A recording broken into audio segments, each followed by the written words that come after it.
Good afternoon, everyone, and welcome to the first town hall from this year's board. I'm Ginny Horvath, the moderator, and I've asked Randy Ruhatsky, a member of the board, to come forward and light the chalice.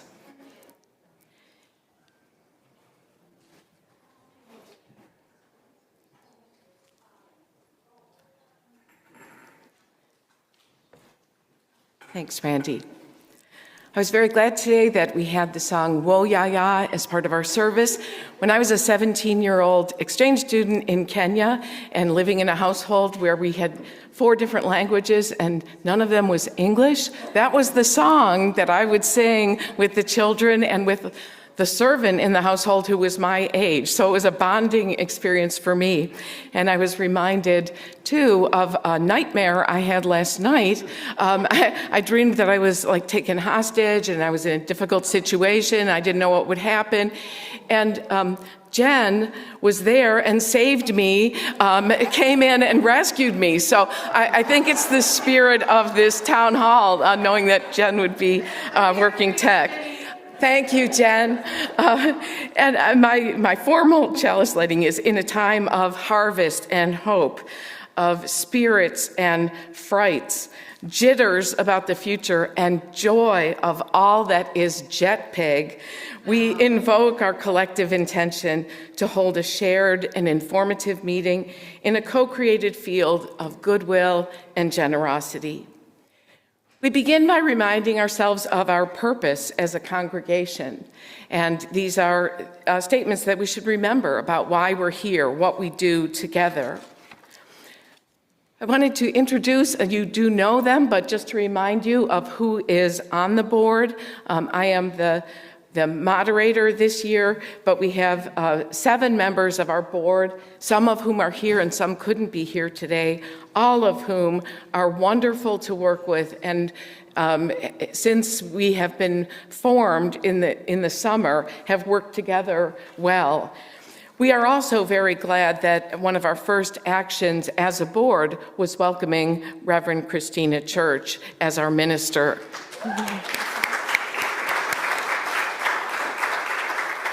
Again, many thanks to the people who are on the ministerial transition team, and that was Reverend Christy Anderson, Susanna Smart, Kara Kramer, Randy Ruhatsky, Rhonda Richardson, and I were the 6 that went through that process last spring of determining how we would select a leader for our congregation, and we couldn't be more pleased to have you with us, Reverend Christina. Just a reminder that she joins us as a 3/4-time minister, and she most recently served the UU congregation of Erie as its 3/4-time minister, and she's also ministered to the UU Church of Hamburg and the First Unitarian Society of Westchester. Along with her training and experience, she comes to us with a background in social work and, as we are seeing, with performing arts. Yes! Because she was seeking full-time ministry, something that we could not offer, she's also spending 1/4 time serving the UU Fellowship of Oberlin, Ohio. We are so blessed to have you and your family here in Kent. One of the things that we did as a board recently was develop our own covenant, and this is the statement that we came up with. It's our agreements with one another and by implication with you as members of this congregation to uphold the values articulated by the UUA and abide by the bylaws and policies of this church, actively work to fulfill the mission and vision of this church, treat each other with kindness, integrity, and respect, offering grace to each other, knowing that wholesome relationships are essential to the health of our church. We covenant as a board to handle board discussions and correspondence with integrity and discretion, and responsibly disclose in situations of potential conflict of interest. We covenant to honor the board's decisions and act in the spirit of unity by speaking with one voice, and to participate responsibly as members of the board, honoring agreements about time and procedure so that our work is effective. And we enthusiastically embrace our work together. So that was work that we did just to define for ourselves what our work will be. And although we speak in one voice during our meetings, we have plenty of dissent, disagreement, extension of ideas, contradiction in the spirit of a democratic process. One of the things that we did recently was determine our annual congregational goals. We wanted those to be simple and to build on what had come before. So the first of those, these are the three that we determined, and then I'll spend some time elaborating on them. First, to forge and renew connections and build community, to envision our future, and to progress toward fiscal health, all things that we know we have been working on. I'd like to start with the first one, ideas that we have at this point about forging and renewing connections to build community. We hope that we will be activating venues for listening, communication, healing, and reconciliation in light of the tumultuous several years our congregation has experienced and the challenging times in which we continue to live. Something that we all know is needed as we come together. Rebuild our small group program, the Chalice or the Covenant groups, to build deeper connections among members and friends. People tell us that's how they feel connected, when they have a chance to talk with people, to work together, to share ideas on an ongoing basis, and to implement processes to match individual passions to opportunities to serve in support of a culture of joyful service. We see these attempts to build community in many ways, not just work that comes from the board, but through the incredible music ministry in our congregation, led by Emily Hall, through religious education, led by Colleen Taylor, by those who lead services and discussion groups in between our two services and at other times. Kathy Kearns and the leadership development team have done a survey to see what are the gifts that you could bring and that would help you feel connected to this community, feel a sense of belonging and generosity in giving back. So there are many people involved in this. When we think about envisioning our future, I think we are beyond what we had done before when we were planning for the liminal time, the time between, the time after COVID, the time when we were getting used to, once again, being face to face and in embrace with one another. But it's time for us to move past that because we are here now. We are on the other side of that, and we need to engage in an all-congregation visioning process, to engage this entire community in refreshing and renewing our vision for the next stage of our congregational life. Reverend Renee Rahutsky has done some work of this, bringing together some of the people who are new to our congregation to get their ideas about what fosters a sense of belonging and purpose. And all of us will be engaged in a process that we will be working out soon about how we can really envision our future as a congregation. Progress toward fiscal health is an important priority for us because we know that many of our decisions have been based on what we can afford, what we have as resources, as we look toward ways to be sustaining as a congregation and for those who are connected to our church. This is the statement that the board came up with, and I give Kara Kramer a lot of the credit on the wordsmithing here. Very good at listening to the board and translating for us. Continue to undertake the necessary work to progress toward a balanced budget aligned with congregational goals. So two things, balanced, but also in alignment with our goals, including a full-time minister, a fair compensation package for staff, and honor congregation status with UUA. Those are goals that we are working toward, and you'll hear about them as we, in the spring, start talking about our budget and how we're planning the budget. We will keep these goals in mind. So those are some broad ideas of what our board has been doing. And I especially want to thank Ryan Sussman, who is our treasurer, and the finance team, as well as Mary Beth Hannon, the church administrator, who helps manage the budget for our congregation. We have some news briefs, and this is the update part where we can tell you about some of the things that are happening. The first one, I'd like to invite Jennifer Gregg, the Buildings and Grounds Coordinator, to come up and tell you about the campus signage project. And before she does that, oh, and you are really dressed the part today. I'm dressed like a person who made it through the week. But Jennifer has more style. Good afternoon. I'm pleased to come to you today, this afternoon, and talk with you, give you an update on the campus sign project, which is now underway. You may have noticed in the last couple of weeks, a few small signs have appeared on our buildings, identifying what building they are.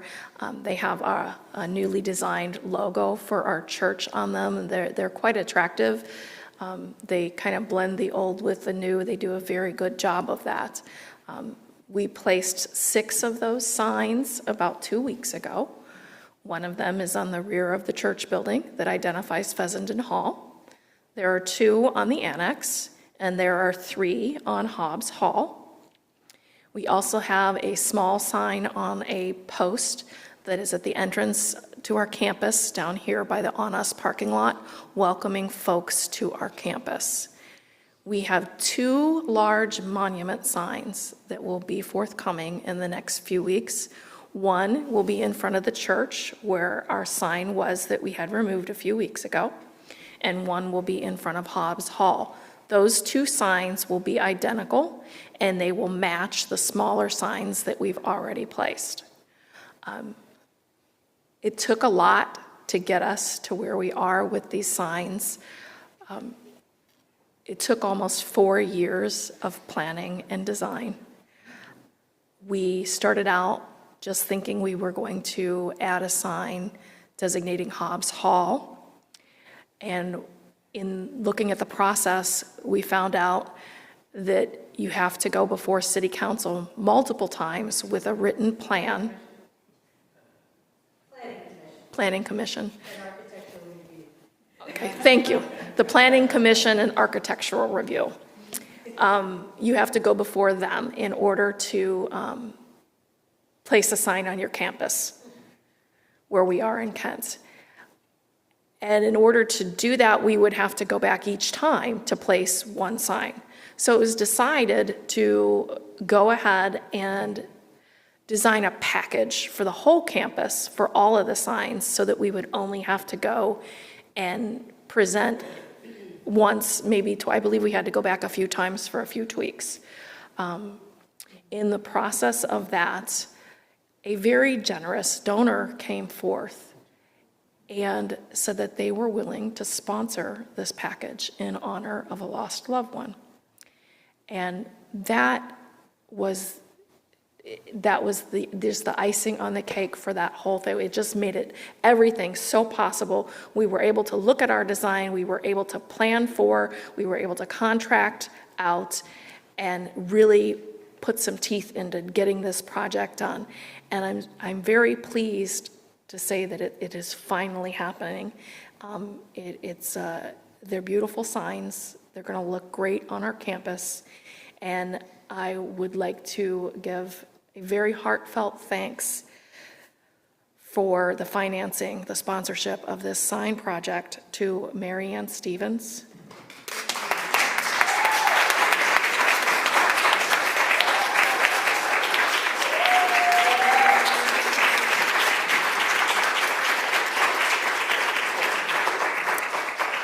Her late husband, Jack Graham.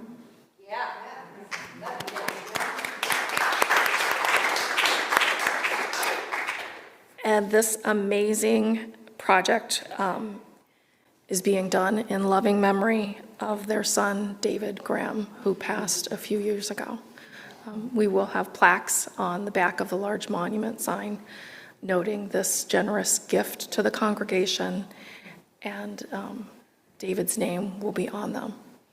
So to let you know where we are in the project, the large monument signs are going to have a brick surround on the bottom of them. You'll see a mason here working this week to get those built. And then in the next week or two, the monument signs should be up. And then we have a little bit of lighting work to do. But I expect before Thanksgiving, our signs will be in place and illuminated. And that's thanks to Marianne and Jack's amazing gift and the amazing work that was done by the committee, by Heidi Schaefer, by Reverend Stephen, Heidi Schaefer-Bish, Reverend Stephen, the MET, the board, the design by Saul and Kathy Flanner,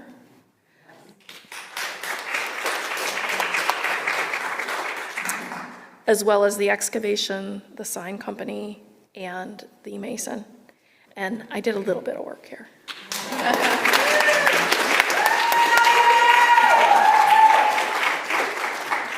Thank you.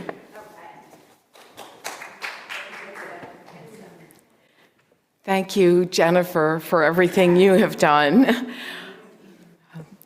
And as you said, it takes a village to get a project like this done, and it's done for the village. I think when people come to our campus now, they will know where to find buildings. They will be able to see from either street where we are, and it's a way of reflecting our own welcome and our own values that people can come here and know where to gather in the sanctuary or how to find Hobbs Hall.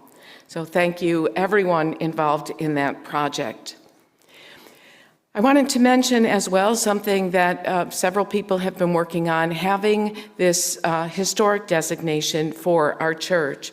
And Kitty Endres and, again, Heidi Schaefer-Bish have been important in looking at the work. I know Sally Burnell also does work on the artifacts connected to our history, but we did in August go to a public hearing where the historic designation was approved tentatively, and then on the 21st formally. The next steps will be to take this request to the state level, which requires more work ahead, but the benefits can be great for us, that there may be grants for which we can apply, there may be ways that we can connect with other historic sites in Kent and have this church, not just the physical building of the sanctuary that we're in and this structure, but the important community engagement work that is part of the history of this church. We had an article that was done in September about the historic nature of this church and the people who are have been involved for more than a century in the place that the UU Church of Kent has in Kent. So that's something that we'll be hearing more about. That's why we don't have a sign on the front-facing part of the church, just a small one in the back, because we will be respectful of what we need to do to maintain historic status as we go forward. Another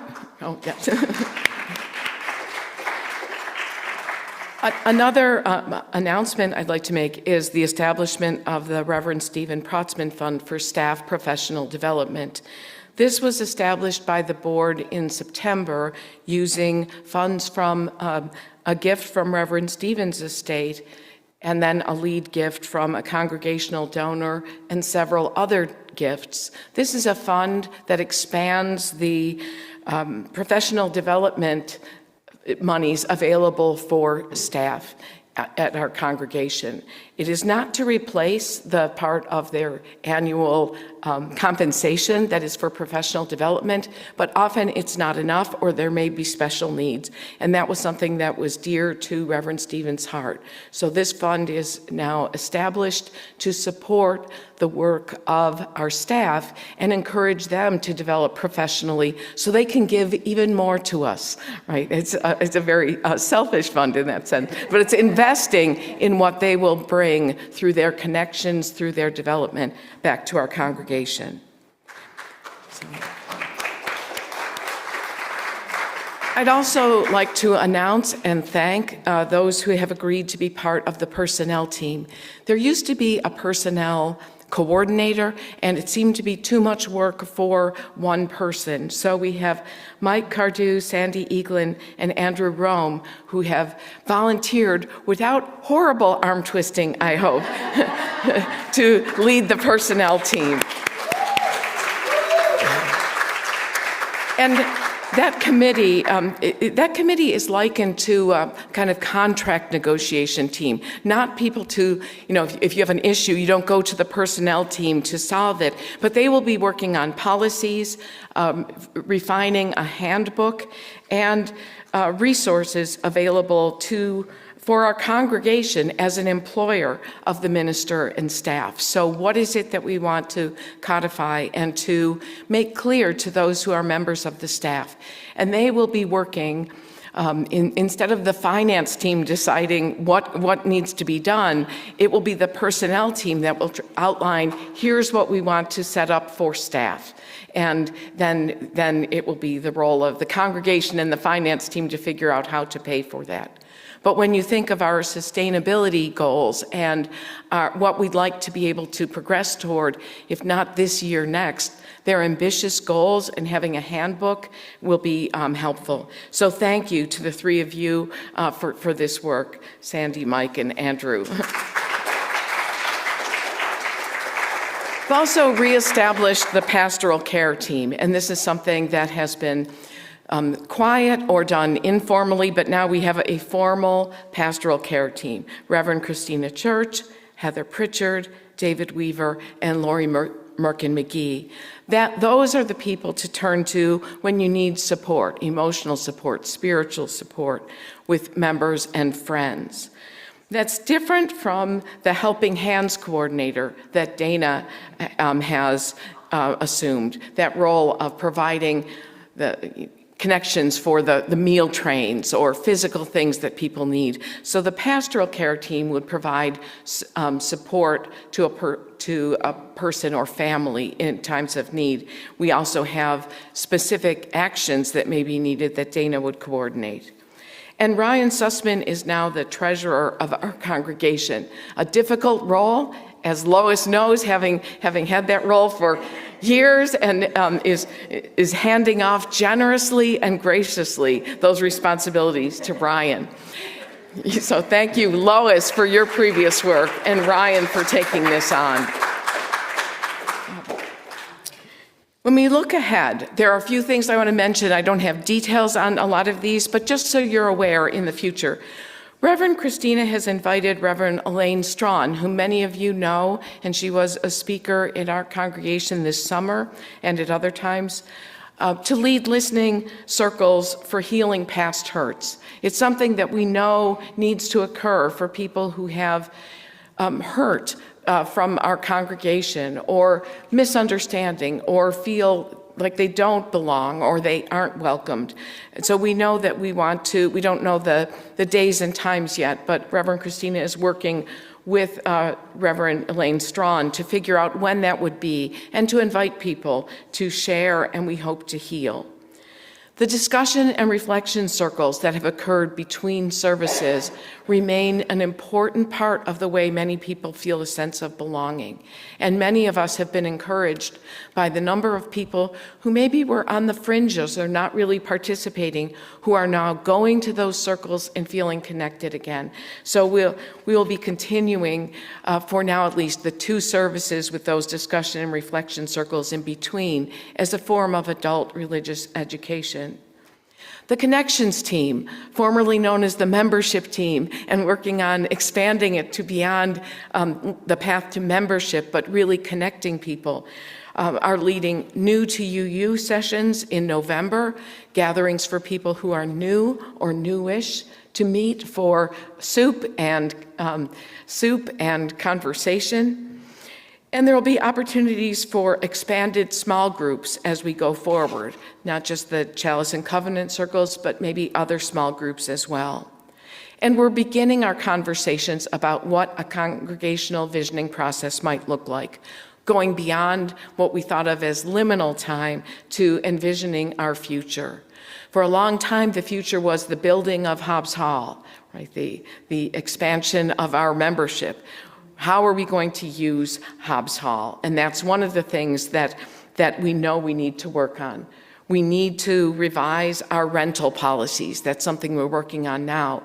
What is a reasonable charge? And how do we take advantage of the physical resources of our congregation to extend our own resources?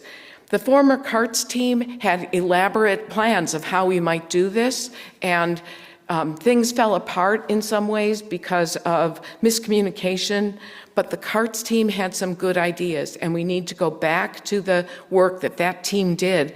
Many of you in this room, that CARTS team was huge, 60 people or something volunteering. We need to go back to that, use what we can as a blueprint, and then revise our rental policy so that we're really using our resources to promote rentals and encourage our revenues. Something else that we talk about quite a bit, and this comes up whenever we ask the congregation for ideas, communicating with one another. And we need to use the tools we have. We have e-news every Wednesday. It's hard to know how many people look at those. People feel disconnected, but you can count on the fact that by the end of the day on Wednesday, the e-news will come out. You can share with Bonnie Harper, who is generously and graciously coordinating the e-news. You can send a message, and Bonnie is on it and gets the message out to people. So if there's a question you have or something you want to share, send that to her. And do better than I did in forgetting to do it for this meeting.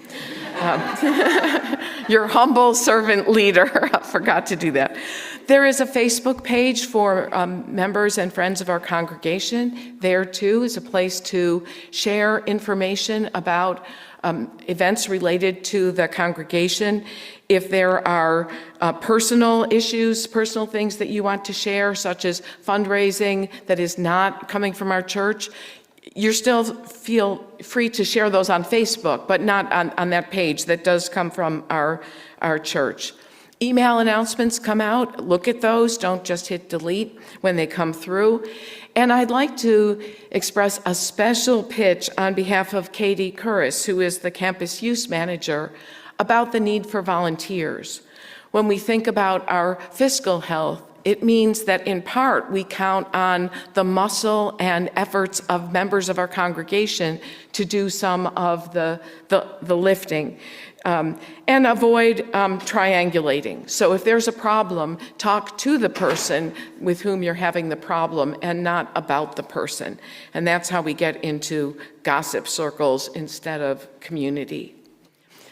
I'd like to add a little bit about the fiscal health, the next step. We'll have much more on this in the spring as we're developing our budget, but this is the summary that we received from Ryan. And I'm not sharing a spreadsheet, but just his summary of where we are at this point in our congregational year.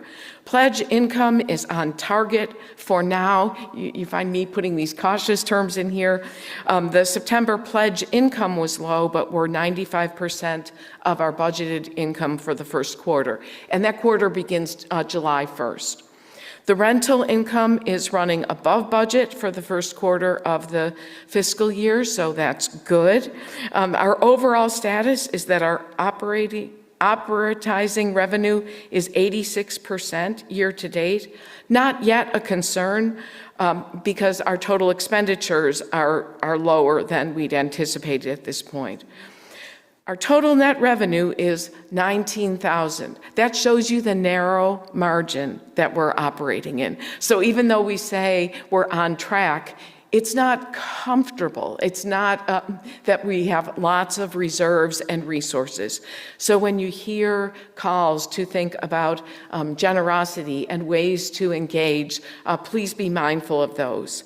There are a couple of things that you can do. Support fundraisers like the Thanks for Giving auction and other events to the extent that you can. Yes, thank you, Trudy, for organizing us on that. And you can support in many ways by being a person who buys stuff up or a person who has good ideas and offers things, or assisting in the logistics of it. Encourage and support rentals once we get those policies in place to augment our income. Pledge your support and make your pledge payments throughout the year. People's salaries and the expenses are ongoing, so if there's a way for you to spread out your own pledge payments so that those dollars are in the bank, it would be helpful.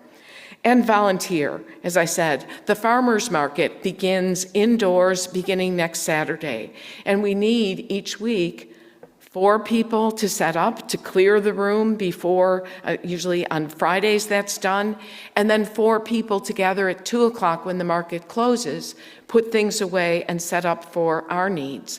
It's a lot of muscle. I know some people have signed up to do that, but 4 people before and 4 after, and special event setup. You may hear calls for that. Every time we don't have people there, it means that we have a paid staff member doing that work. And so it affects our budget. If you can lend a muscle or even be a captain. I know some of you have foreman skills. Even if you can't lift, you can be there as a coordinator, and all gifts are welcome in setting up. Coffee Hour is always looking for volunteers. It's a great way to meet people, to learn about kitchen operations. Greeters. Thank you to our greeters who every week are welcoming us and new participants in our services. But those are things that can help. You can volunteer to serve as a fundraising coordinator. That's a position that we're looking for, someone who would help determine how we do fundraising. Support the work of the generosity team, the stewardship team that you'll be hearing from in the spring, and the legacy giving team that is working to establish long-term gifts and how would we steward those in the spirit of our identity and our goals. I also ask you, in the spirit of respecting our budget, to respect and understand the staff boundaries. Our current budget has limited their hours, so they are being appropriately careful in staying within those limits. Be kind. When we have people who are limited by our budget and their contracts with us to a certain number of hours, and you're asking something outside their hours, they're good, kind, generous people, but we don't want to take advantage of that. So please respect those boundaries until the time that we can expand their hours. And in the spring, we will have extensive work on the budget process. Please participate in that and give your ideas for where our hearts are and how that aligns with our resources. What questions or input would you like to share? And we do have a microphone that Randy has stood up to run. It's on. Yep. Does anyone have questions or input?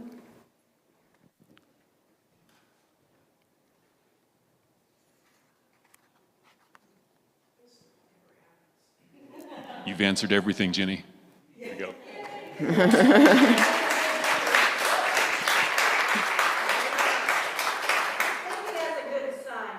Okay, of exhaustion or trunk or treat is coming, right? We will have another session December 15th, another update, and by then we will have more things in place. But continue this, the next slide shows how to send your questions, board@kentuu.org. So if you do have comments about this session or questions you want to be sure we address next time, send those in. Our board meets generally on Thursday nights. Every now and then we have a shift, but it's shown on the calendar. So if you're ever wondering when the board meets and there's something that you would like to share, we would make space for you in that meeting. But thank you, everyone, for coming. Was there a question? Oh, No. okay. No questions on there. Thank you, Jen, for rescuing me in my dreams and in person. What a team. Thanks, everyone.